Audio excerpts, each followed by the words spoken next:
Alors nous bénissons le Seigneur. C'est depuis le dimanche passé que nous sommes là, avec notre grande conférence des femmes ambassadrices pour Christ, qu'on appelle COFAC. Nous avons acheminé pendant la semaine et nous avons vu la main de Dieu. Et ce matin, nous sommes en train de chuter. Nous bénissons le Seigneur pour tout ce qu'il a fait pour nous. Et pendant que nous sommes en train de chuter, je sais qu'il y aura une différence avant ces moments et après ces moments.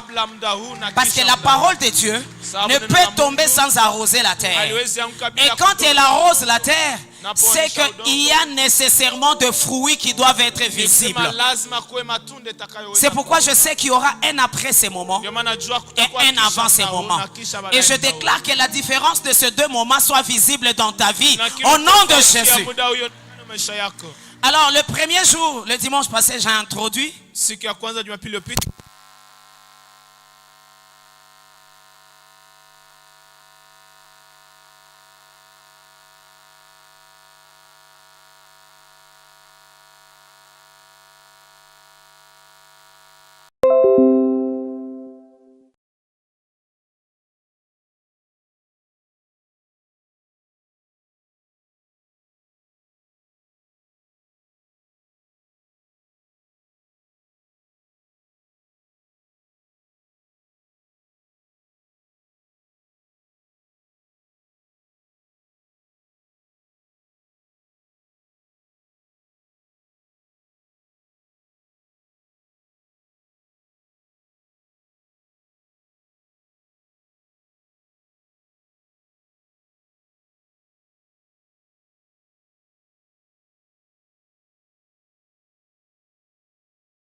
la servante de Dieu avec des acclamations, avec honneur et estime. On acclame très fort. Amen.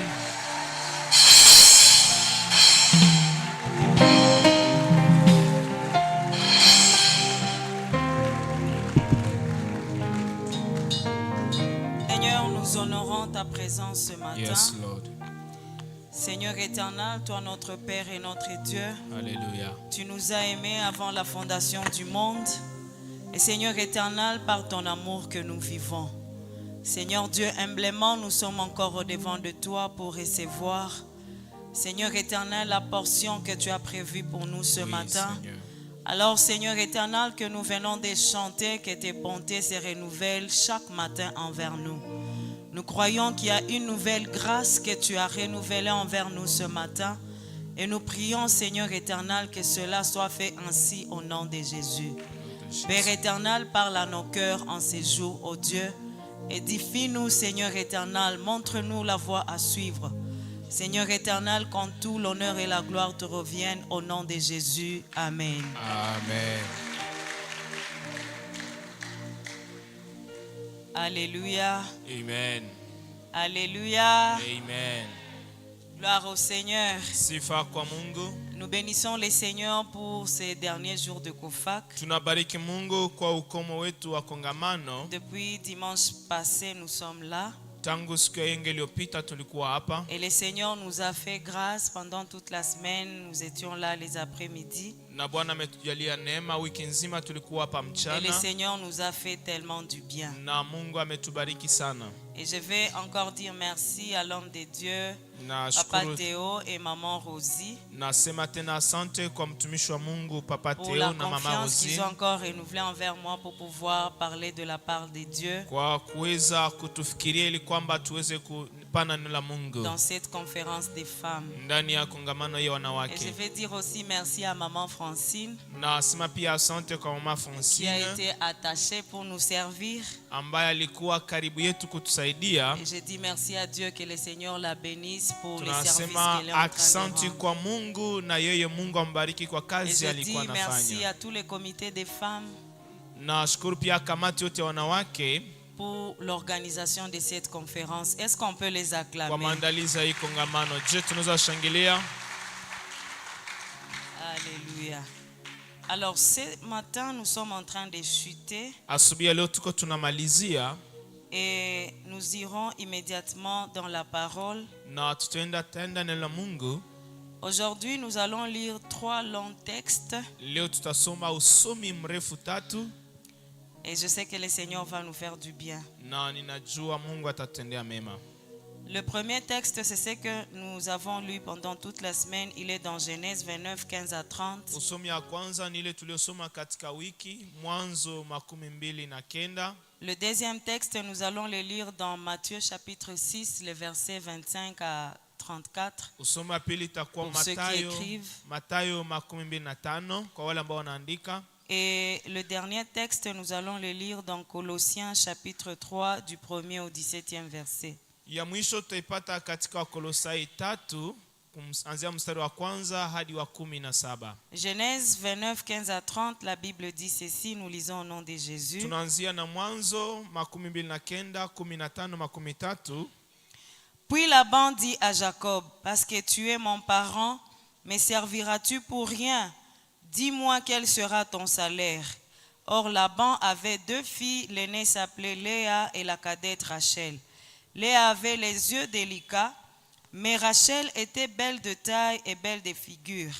Jacob aimait Rachel et il dit, je te servirai 7 ans pour Rachel, ta fille cadette. Et Laban dit, j'aime mieux te la donner que la donner à un autre homme. Reste chez moi. Ainsi Jacob servit 7 années pour Rachel. Elles furent à ses yeux comme quelques jours parce qu'il l'aimait. Ensuite Jacob dit à Laban, donne-moi ma femme car mon temps est accompli et j'irai vers elle. Laban réunit tous les gens du lieu et fit un festin. Le soir, il prit Léa, sa fille, et l'amena vers Jacob qui s'approcha d'elle. Et Laban donna pour servante à Léa, sa fille, Zilpa, sa servante. Le lendemain matin, voilà que c'était Léa. Alors Jacob dit à Laban, qu'est-ce que tu m'as fait? N'est-ce pas pour Rachel que j'ai servi chez toi? Pourquoi m'as-tu trompé? Laban dit, ce n'est point la coutume dans ces lieux de donner la cadette avant l'aînée. Achève la semaine avec celle-ci et nous te donnerons aussi l'autre pour les services que tu feras encore chez moi pendant cette nouvelle année. Jacob fit ainsi et il acheva la semaine avec Léa, puis Laban lui donna pour femme Rachel, sa fille. Et Laban donna pour servante à Rachel, sa fille, Bila, sa servante.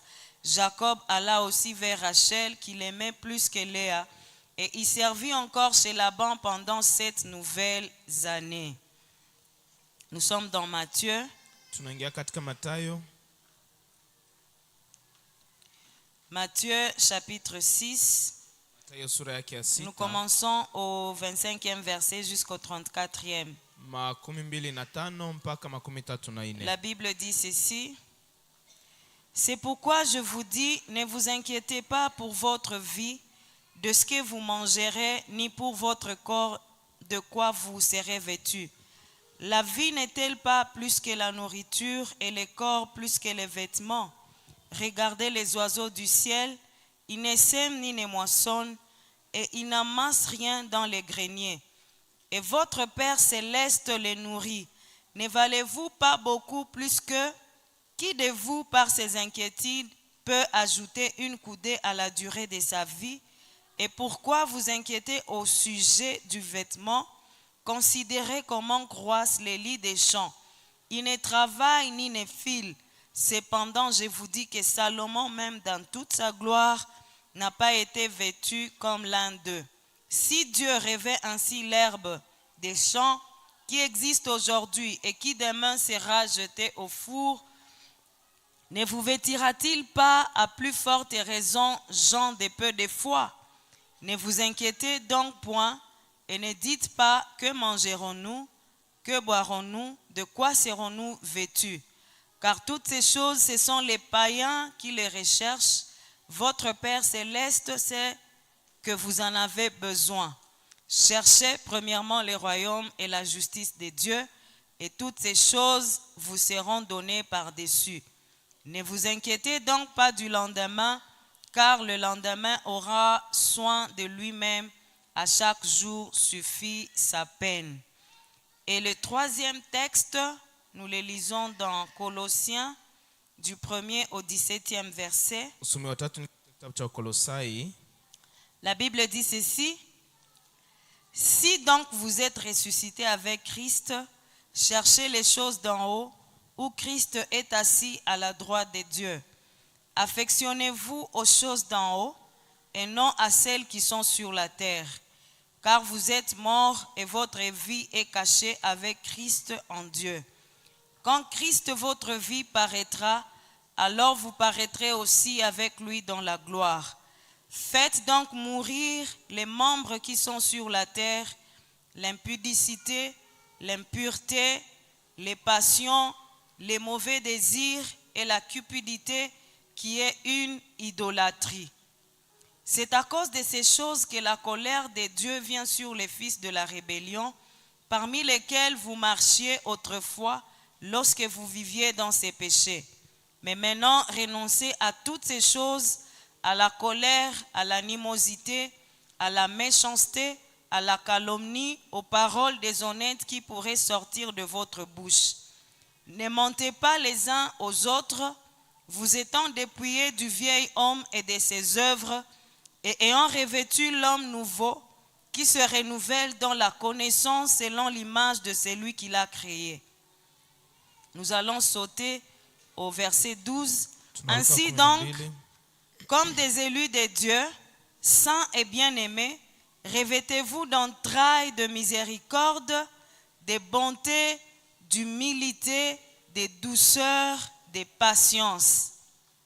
Supportez-vous les uns les autres, et si l'un a sujet de se plaindre de l'autre, pardonnez-vous réciproquement. De même que Christ vous a pardonné, pardonnez-vous aussi. Mais par-dessus toutes ces choses, revêtez-vous de la charité qui est le lien de la perfection. Et que la paix de Christ à laquelle vous avez été appelés pour former un seul corps règne dans vos cœurs et soyez reconnaissants. Que la parole de Christ habite parmi vous abondamment. Instruisez-vous et exhortez-vous les uns les autres en toute sagesse par des psaumes, par des hymnes, par des cantiques spirituels, chantant à Dieu dans vos cœurs sous l'inspiration de la grâce. Et quoi que vous fassiez en parole ou en œuvre, faites tout au nom du Seigneur Jésus, en rendant par lui des actions de grâce à Dieu le Père. Amen. Amen.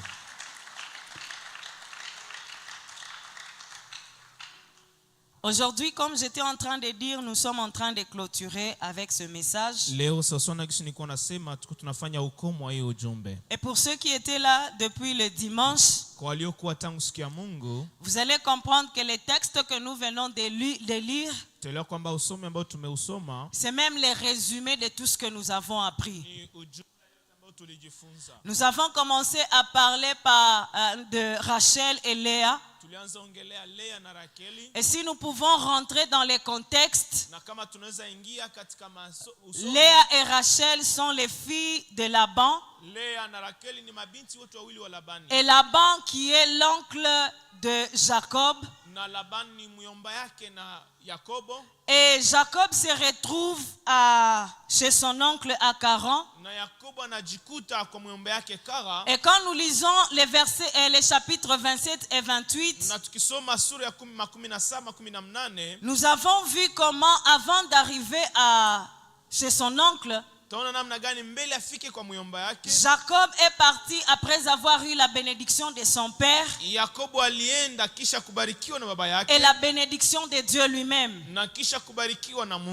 Et Isaac, son père, lui avait dit: je te bénis, tu auras la suprématie sur tes frères, les enfants de ta mère mais aussi tu auras la suprématie sur les nations. Et lorsque Dieu le rencontre sur son chemin, Dieu lui dit, je veux te bénir. Et les nations seront bénies au travers de toi. Et il dit, là où tu vas, je serai avec toi. Là où tu vas, je ne t'abandonnerai pas. Je ferai de toi une nation, une grande nation, mais à la fin, tu vas retourner auprès de ton père. Et tu vas passer encore par ici. Et lorsque Jacob arrive chez son oncle, il est rassuré parce qu'il est béni par son père. Et il est béni par Dieu lui-même. Et nous savons comment il a eu la bénédiction de son père. Et là n'est pas le thème de notre message. Il arrive chez son oncle. La Bible nous dit qu'il a fait 1 mois. Et après 1 mois, son oncle lui dit, même si tu es mon parent, tu ne vas pas me servir pour rien, mais je vais te donner un salaire. Mais Jacob, nous ne savons pas ce qui s'était passé dans sa tête. Immédiatement, sans réfléchir, il dit à son oncle, je vais travailler pour toi pendant 7 ans, mais donne-moi Rachel comme femme. Et la Bible dit que son oncle n'avait pas refusé. Et 7 ans après, il vient demander son salaire. Malheureusement pour lui, une autre femme lui est donnée qui s'appelle Léa. Et cette femme, c'est la fille aînée de Laban. Et la Bible dit que lorsque Jacob a constaté qu'une autre femme lui avait été donnée au lieu de Rachel, il était très irrité et il alla voir son oncle pour lui dire, comment tu m'as roulé.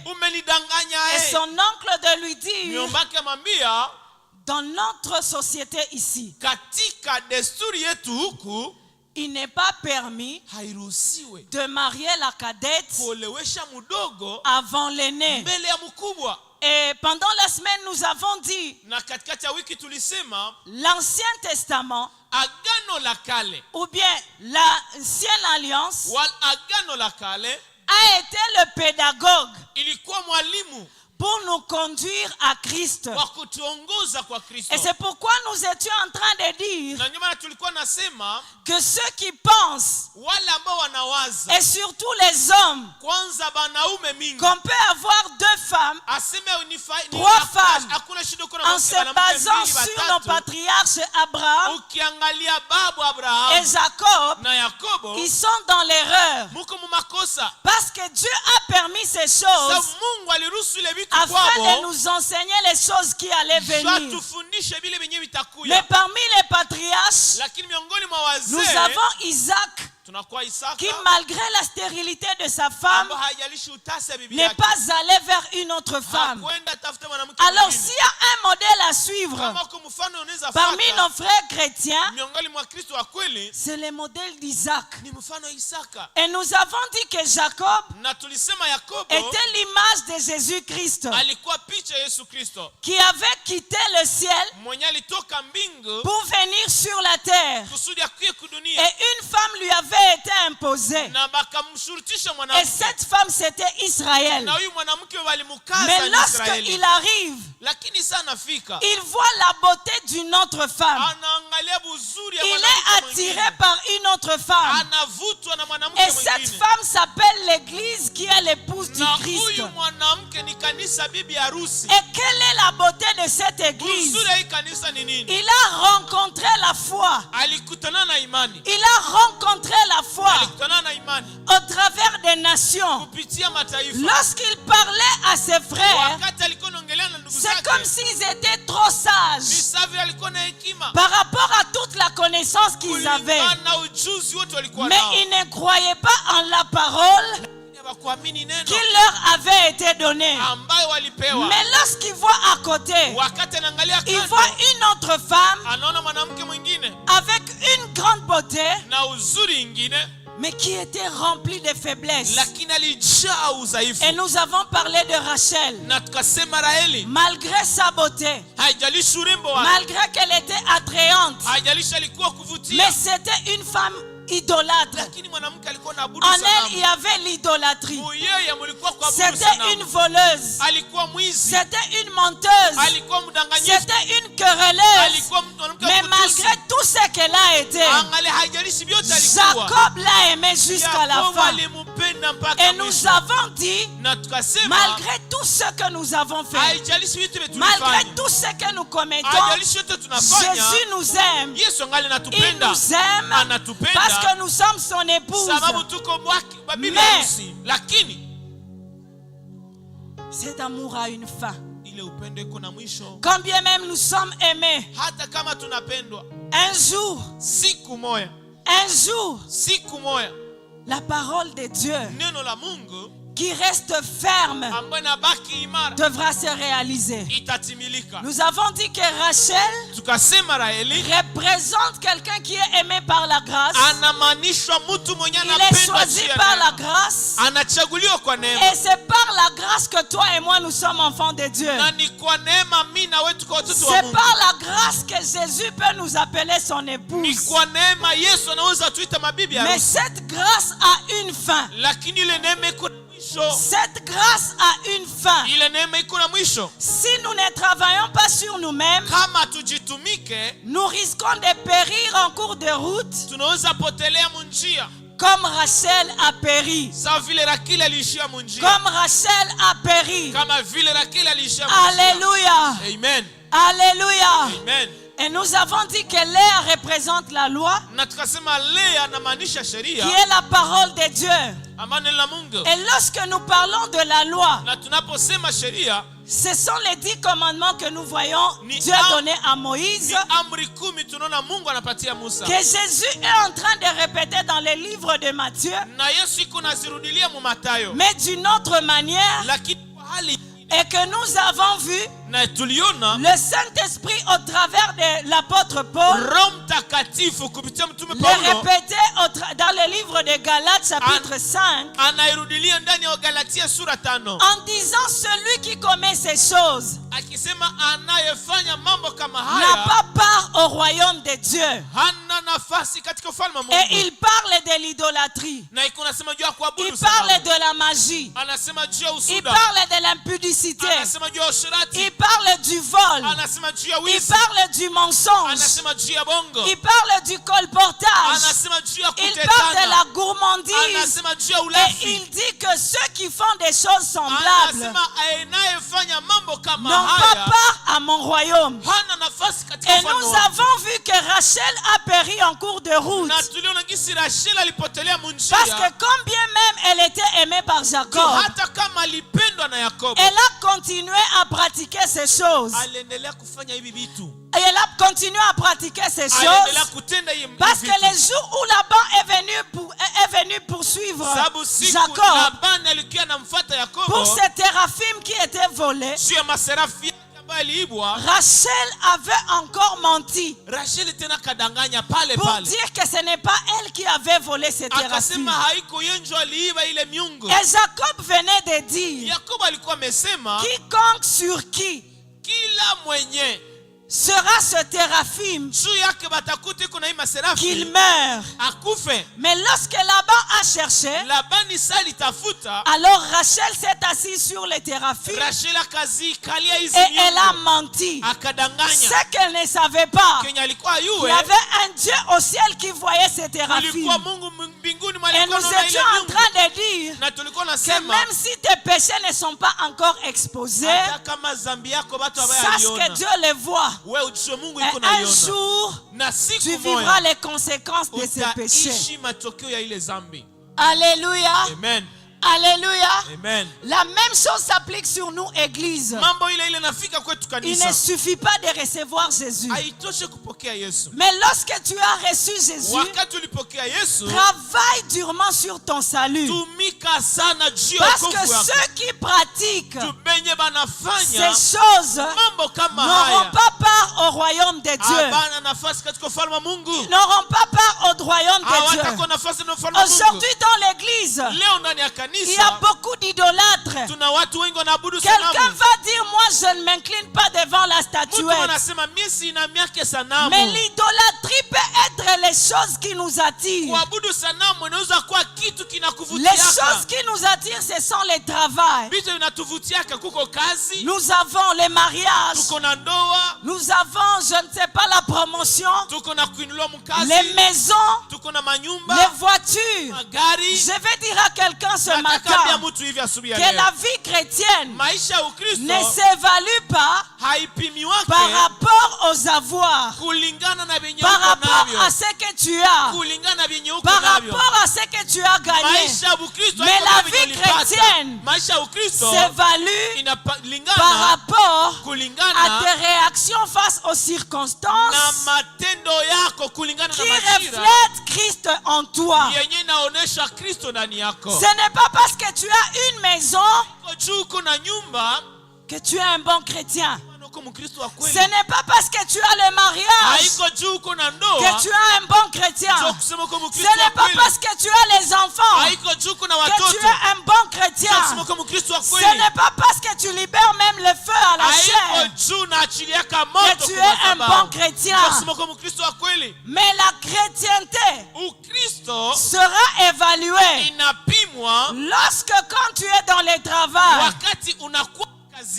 et qu'il y a une corruption qui se présente, que tu sois capable de dire que je ne serai pas corrompu.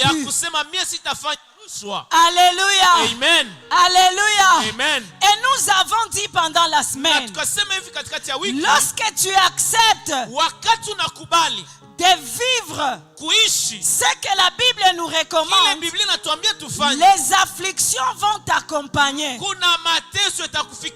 Si je peux encore retourner en arrière, pour ceux qui n'étaient pas là pendant la journée, nous avons dit que Léa représente les vertus et Rachel représente toutes les mauvaises choses que nous pouvons avoir. Alléluia. Amen. Mais Léa dans sa vie, même avec toutes ses vertus, elle n'était pas aimée. Elle n'était pas aimée. Et c'est ce que je vais dire à un frère ou à une soeur qui est en ces lieux. Le fait que tu sois intègre dans ton travail ne va pas faire assez qu'on t'aime, mais ça va t'apporter les afflictions.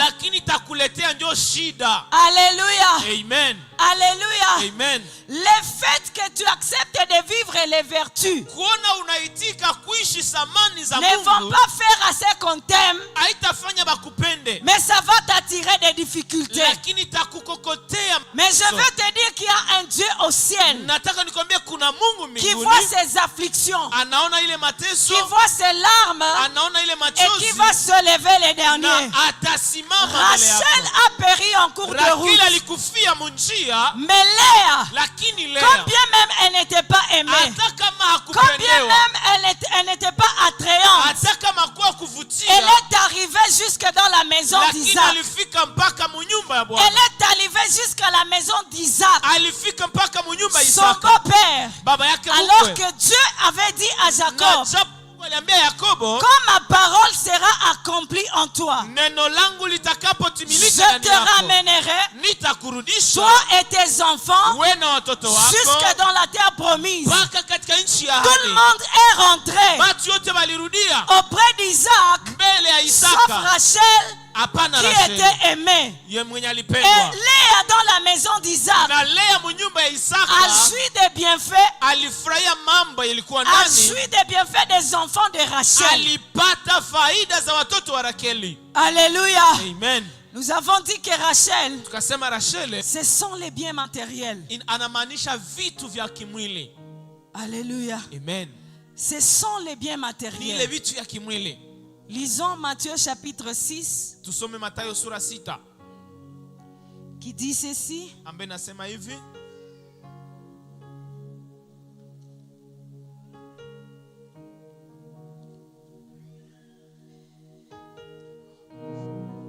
Il dit ceci, cherchez le 33e verset. Il dit, cherchez premièrement le royaume et la justice de Dieu. Et toutes ces choses vous seront données par surcroît ou par-dessus.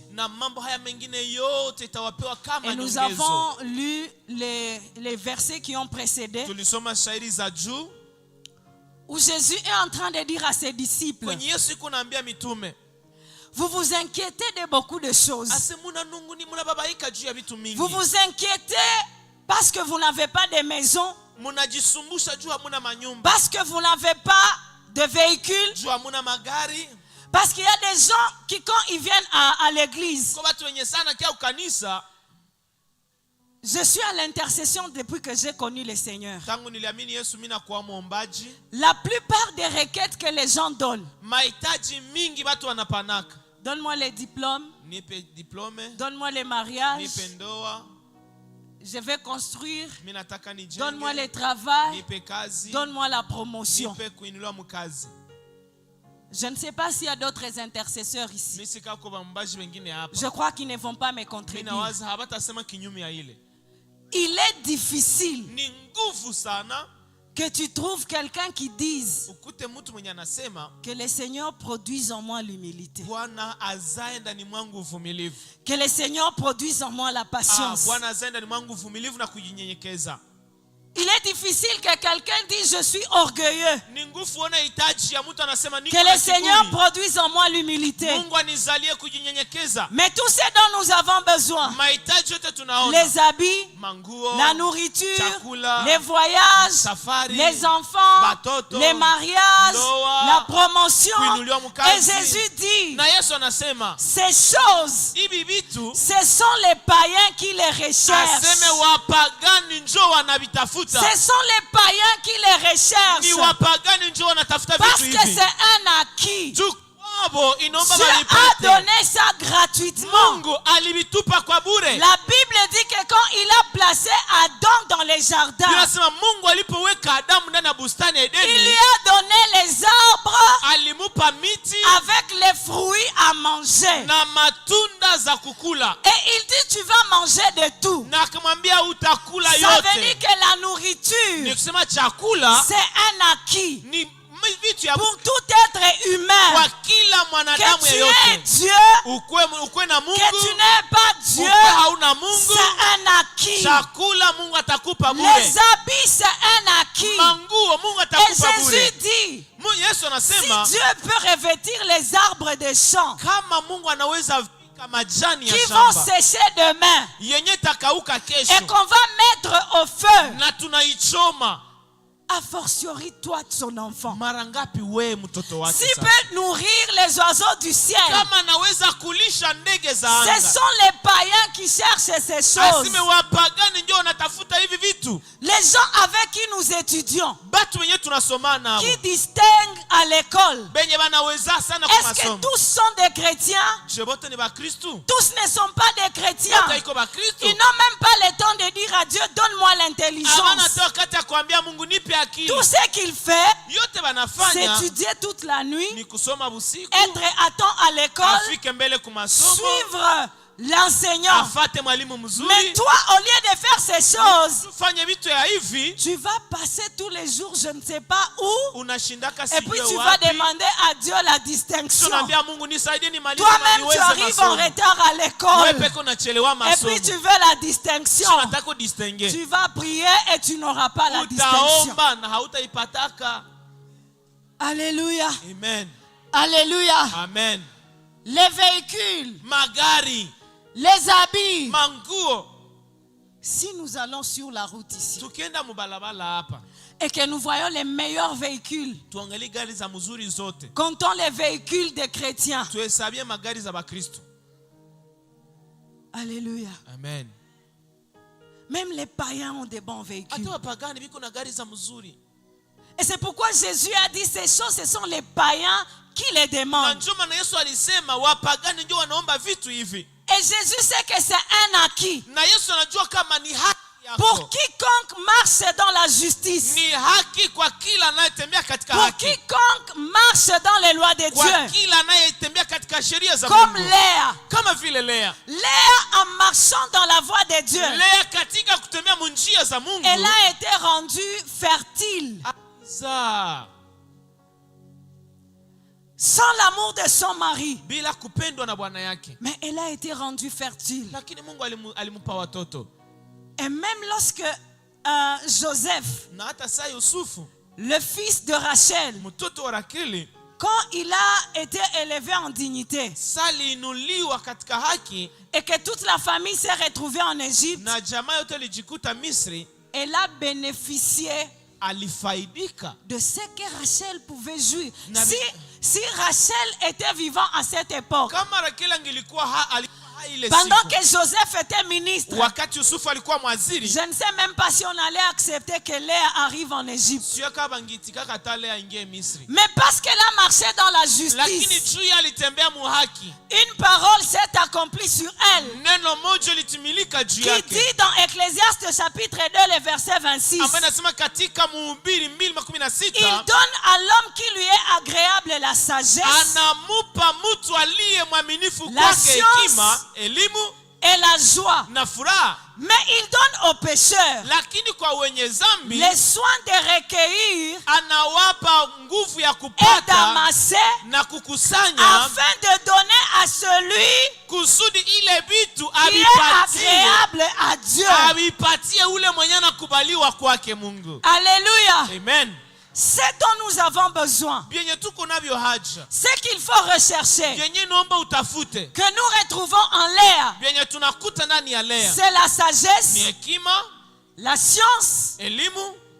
Alléluia. Amen. Et la Bible dit que la crainte de l'Éternel, Na nasema kumcha Mungu c'est le commencement de la ni sagesse. mwanzo ya hekima. Ce dont nous avons besoin, Kenye tunahitaji c'est la sagesse, ni hekima, la science elimu et la joie que donne le Saint-Esprit. na furaha ambayo Roho Mtakatifu Et anatuzalia. tu as cette joie Na wewe uko na ile furaha quand tu marches wakati unatembea dans l'obéissance à la parole de Dieu. katika utiifu kwa neno la Mungu. Alors pendant que tu es en train de rechercher Wakati wewe uko natafuta les choses que seul Dieu peut donner, vitu vyenye Mungu anaweza pana, il y a des méchants qui sont en train d'amasser. kuko watu babaya biko banavitafuta na banavikusanya. Alléluia. Amen. Alléluia. Amen. Alléluia. Amen. C'est pourquoi ne t'inquiète pas si tu n'as pas encore construit. Ndio maana usihangaike kama hata kama uyajenga. Alléluia. Amen. Cherchez d'abord Tafuta kwanza ce qui va t'amener au ciel. vyenye vitakupeleka Et mbinguni. du reste, si tu mourais aujourd'hui, Na vingine ukikufa leo, qu'en sera-t-il de tes projets? miradi yako itakuaje? Alléluia. Amen. Qu'en sera-t-il de cet homme que tu n'as pas encore, de cette femme que tu n'as pas encore? Itakuaje kwako mwenye hauyaolewa, hauyaoa? Alléluia. Amen. David a dit, Daudi alisema, j'ai été jeune, nilikuwa kijana, j'ai vieilli, hata sasa niko mzee. je n'ai point vu les justes abandonnés, Aseme sijaona mwenye haki anaachiliwa na Mungu, ni son fils wala mtoto wake mendier le pain. akiombaomba mkate barabarani. Alléluia. Amen. Lorsque nous recherchons les choses d'en haut, Tunapotafuta vitu vya juu ou les choses de Dieu, wala vitu vya Mungu, sachez que c'est la garantie pour la provision de Dieu. jua kama ile ni uhakika ya akiba ya Mungu kwako. Alléluia. Amen. Lorsque nous recherchons la justice de Dieu, Tunapotafuta haki ya Mungu, cette justice, c'est la garantie de la provision de Dieu. ile haki ya Mungu inakuhakikishia akiba ambayo Mungu atakupa. Il y a certains agents de l'État kuna wafanyakazi wa serikali, quand il veut vivre dans la justice, akitaka ishi ndani ya haki, on lui dit que toi tu mourras pauvre. banamwambia kase wewe utakufa maskini. Mais je suis en train de te dire que Dieu ne ment jamais. Leo niko nakwambia kama Mungu adanganyake.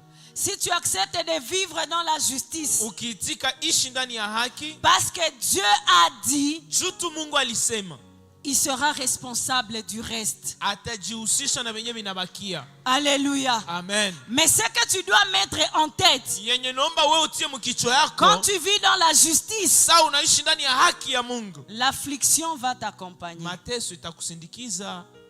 Alléluia. Amen. Colossiens chapitre 3 du 1er au 17e verset.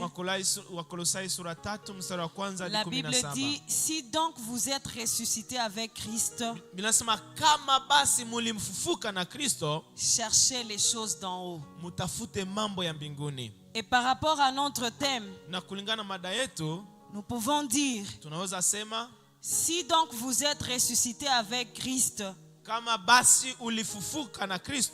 cherchez les choses qui sont en Léa. Tafuta vile vitu vinapatikana ndani ya Léa. Alléluia. Amen. Le deuxième verset dit, affectionnez-vous aux choses d'en haut. Sharia pili nasema mutazamie sana, mutarajie mambo yaliyo juu, et non à celles qui sont sur la terre. Wala hapana yaliyo chini duniani. Alléluia. Amen. Ce sont des choses qui attirent. Ni vitu vinavutia. Ce sont des bonnes choses. Ni vitu vizuri. Ce sont des choses qui nous donnent la joie. Ni vitu natupatia furaha. Mais ce sont des choses éphémères. Lakini vya muda. Et il dit, quand Christ votre vie paraîtra, nasema wakati Kristo ataonekana, alors vous paraîtrez aussi avec lui dans la gloire. Nanyi mutaonekana pamoja naye ndani ya utukufu. Faites donc mourir les membres qui sont sur la terre. Muue basi vile viungo vilivyo duniani. Alléluia. Amen. Faites mourir les membres qui sont sur la terre. Aseme muue musulubishe viungo vilivyo duniani. Et la Bible parle de l'impudicité, Biblia nasema juu wa sherati, de l'impureté, uchafu, les passions, les mauvais désirs, haja mbaya, et la cupidité, na kupenda pesa sana, qui est une idolâtrie. ambayo ni miungu ama ni kuabudu sanamu. Nous avons vu des chrétiens qui sont très cupides. Tuliona bakristo banapenda franga sana. Ils sont prêts à tout. Iko tayari kuyote. À cause de l'argent. Jutu apate franga. Ils sont prêts à tout. Iko tayari kubyote. Pour avoir l'argent. Ju apate pesa. Et le soir il dit gloire au Seigneur. Na magharibi anasema Mungu ashukuriwe. Bien-aimé. Mpendwa. La Bible demande de faire mourir ces choses. C'est une idolâtrie. Ni miungu, ni kuabudu sanamu. Si tu ne fais pas faire mourir ces choses en toi, kama hauwe viungo hivi ndani yako, c'est toi qui vas mourir. Wewe ndio utakufa. Et lorsque nous parlons de la mort, na tunaposema kifo, nous sommes en train de voir la mort éternelle. Tuko tunaona kifo ya milele. Et le verset 6 dit, c'est à cause de ces choses que la colère de Dieu vient sur les fils de la rébellion. Nasema ni sababu ya vitu hivi ndio ghadhabu ya Mungu inaangukia watoto wa uasi. Et il dit renoncer à toutes ces choses. Nasema mukatae hivi vitu vyote. À la colère, kasirani, à l'animosité, hasira, à la méchanceté, na uovu wote, à la calomnie, kwa matukano na aux paroles déshonnêtes qui pourraient sortir de votre bouche. Na maneno ya haya yenye naweza toka kinywani mwenu. Et il ajoute en disant, ne mentez pas les uns aux autres. Anasema musidanganyane wamoja na wengine. Alléluia. Amen. Combien de chrétiens nous mentons? Bakristo ngapi banasema bongo? Alléluia. Amen. Nous mentons les uns contre les autres. Tunadanganyiana. Et nous nous justifions. Na tunajitetea. Bien-aimés, ce sont des choses qui peuvent faire à ce que nous puissions périr en cours de route. Maana ni mambo yanaweza fanya kutukufie wala tupotelee njia. Alléluia. Amen. Ainsi donc, comme des élus de Dieu, nous sommes au verset 12. Mstari 12 nasema basi kama vile wachaguliwa wa Mungu, saints et bien-aimés, watakatifu na wapendwa, revêtez-vous d'entrailles de miséricorde. Aseme vaeni moyo wa rehema. Alléluia. Amen. Revêtez-vous des entrailles de miséricorde, Muvae moyo wa rehema, de bonté, wa wema, d'humilité, wa unyenyekevu, de douceur wa upole et de patience. na uvumilivu. Comment on saura que tu es patient? Tutajua kama uko mvumilivu. C'est lorsque Ni wakati tu vas accepter utaitika de passer par une situation upite mushida fulani ordinaire à tout le monde, ya kawaida kwa watu yote, mais tu acceptes lakini unaitika que Dieu intervienne d'une manière miraculeuse. Mungu ajitokeze kwa hali ya kimiujiza tu. Alléluia. Amen. Comment on saura que tu es doux? Tutajuaje kama uko mpole?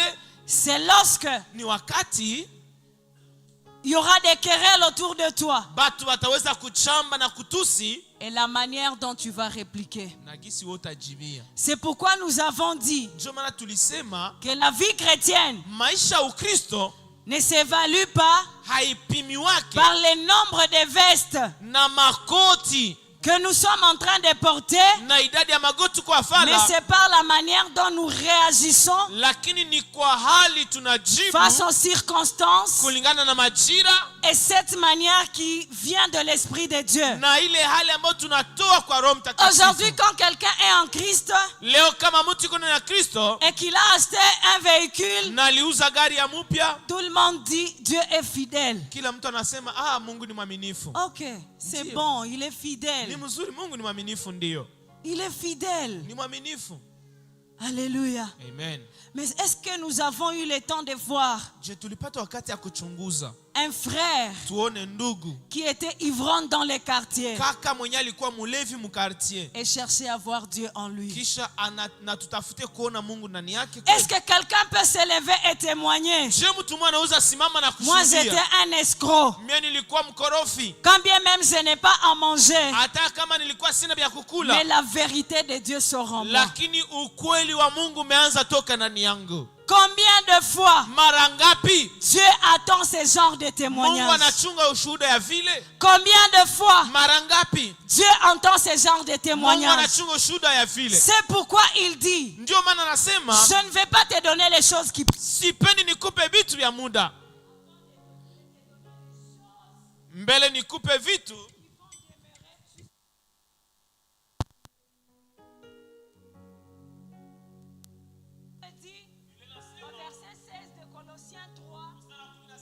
que la parole de Christ habite parmi vous abondamment. aseme neno la Kristo na lidumu ndani mwenu kwa wingi. Instruisez-vous et exhortez-vous Mufundishane na kuonyana les uns les autres en toute sagesse wamoja na wengine katika hekima, par des psaumes, kupitia zaburi par des cantiques spirituels, na nyimbo za tenzi, chantant à Dieu dans vos cœurs mukimbia Bwana ndani ya mioyo zenu sous l'inspiration de la gloire. katika kufunuliwa na utukufu. Et quoi que vous fassiez, Na yote mnaweza en fanya parole ou en œuvre, kwa masemi wala kwa matendo, faites tout au nom du Seigneur Jésus, mufanye yote kwa jina la Bwana Yesu en Kristo, rendant par lui des actions de grâce à Dieu. mukimrudishia tendo la shukrani. Alors, qu'est-ce que nous voulons dire par ceci Nini en tunataka conclusion? sema kupitia hii kwa kumaliza? Rachel nous attire. Rachel alituambia, Rachel nous attire Rachel anatuvutia par sa beauté kwa uzuri wake et par sa taille, na kwa umbo lake, mais elle nous amène nulle part. lakini hatubebake fasi. Amen. Alléluia. Amen. Rachel nous attire Rachel anaweza kutuvutia par sa beauté et par sa taille, kwa urembo, uzuri na umbo lake, mais elle ne nous amène nulle part. lakini hatubebe kokote kule. Léa est dégoûtante par son apparence. Leya hatuvutie na haiko akiana sana, C'est un fardeau lourd à porter, na anafanana kuwa muzigo ya uzito ya kubeba, mais nous accompagne dans la terre promise chez notre Père. lakini anatusindikiza mpaka katika nchi ya ahadi kwa baba yetu. Alléluia. Amen. Je peux encore répéter. Naweza rudilia, Léa est dégoûtante. Leya hana umbo, C'est un fardeau lourd à porter, ni muzigo mzito hata ya kubeba, mais nous accompagne lakini anatusindikiza dans la terre promise chez notre Père. mpaka katika nchi ya ahadi kwa baba yetu. C'est pourquoi on ne donnera jamais Rachel avant Léa. Ndio maana hatutaolewesha kamwe Rachel mbele ya Lea. Alléluia. Amen. Quelqu'un peut dire ce matin, Je mtu mmoja anaweza sema asubuhi ya leo, j'ai pris mon temps à demander Léa, à demander Rachel. Nilikamata wakati yangu ya mrefu ya kulomba Rachel. Et je n'ai pas compris Na nilikuwa siyaelewa que Rachel ne m'amènerait nulle part. kama Rachel hata nibeba fasi. Et je veux te dire, mon frère et ma sœur, Nataka nikwambie ndugu yangu asubuhi ya leo, il y a des bénédictions matérielles kuna baraka za kimwili auxquelles tu n'accéderas pas zenye hautafikiaka si tu n'as pas encore embrassé Rachel. kama hauyakumbatia Racheli. Et nous avons dit, Na tukasema l'un des moyens mojawapo ya mbinu pour que Dieu se rassure kusudi Mungu ajihakishie, qu'il doit te faire confiance, inomba kutegemea kutumainie, c'est que tu meurs ni kwamba ukufe. à toi. Ukufe ndani yako. Parce qu'un cadavre Sababu mufu ne va jamais réclamer ses droits. hawezi omba haki Un zake. cadavre ne va pas envier la femme d'autrui. Mufu hawezi tamani mke wa jirani. Un cadavre n'aura pas soif pour prendre un verre bien glacé. Mufu hawezi kuwa na kiu ya kunywa pombe. Un cadavre ne va pas discuter les ordres du roi. Mufu hawezi shindana na sheria za mfalme. Même quand tu donnes 1 million à un cadavre, atonaleta milioni ya dolari, si tu rentres après 100 ans, tu vas retrouver tes 1 million. Ukiziacha pembeni yake kisha urudie kisha miaka 1000 utaikuta ziko tu pale. Alléluia. Amen. Quelqu'un ce matin va dire, Je kuna mtu asubuhi leo anaweza sema, j'ai besoin de Rachel. niko na haja Mungu anipe Rachel. Je veux qu'on puisse nous chanter les cantiques qu'on a chantés. Je veux être comme Jésus. Nataka mtuimbie ile wimbo ambao tuliimba ndani ya wiki. C'est lui le modèle Yesu ndio mfano que nous devons suivre. yenye nomba tufuate. Il a dit, Alisema, cherchez premièrement le royaume et la tafuta justice kwanza de Dieu, ufalme na haki ya Mungu, et le reste vous sera donné na par ingine surcroît. Que itawapewa le kama Seigneur nyongezo. nous bénisse. Mungu atubariki sana. Pendant que nous chantons avec la chorale, nous approchons maman. Wakati tuko naimba na kwaya, tunaelika Elle va mama. nous conduire dans la prière. Atatuongoza ndani ya maombi. Je veux Et nous autres, être nous pouvons nous comme lever. Jésus. Tunaweza simama sote, tunasimama. Je veux Mwambie Mungu, être nataka comme unipe Lea. Jésus. Nataka unipe Lea. Lui est mon soleil. Je veux être comme Jésus. Toute ma vie. Je veux être comme Jésus. Toute ma vie, je veux être comme Jésus.